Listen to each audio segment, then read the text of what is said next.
Well, one big red flag that we look for in a franchise agreement is whether or not there's language in there that allows the franchisee to terminate if the franchisor is in breach.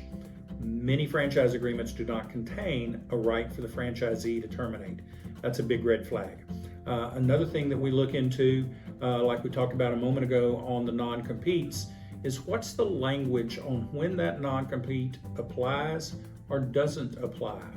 And if it contains language that says it will apply for 2 years after termination for any reason, that's a big red flag.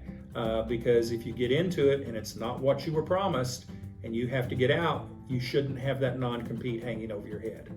Another red flag is how many non-competes are buried in this franchise agreement. Because we will see a franchise agreement that has a non-compete, then we'll see a territory agreement that has a non-compete, then we'll see assignment of the leases that has a non-compete. And so all of a sudden you start seeing all these non-competes buried in there.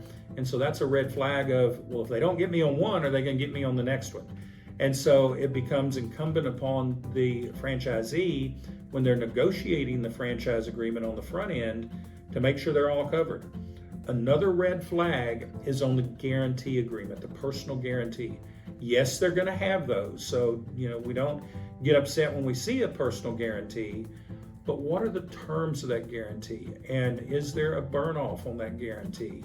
Are there ways that that guarantee will not apply? Again, for example, if the franchisor is in breach, why should the franchisee have a personal guarantee? So we need to look at the language of those guarantees that are attached and make sure that you have language in there that's going to give the franchisee relief in certain situations.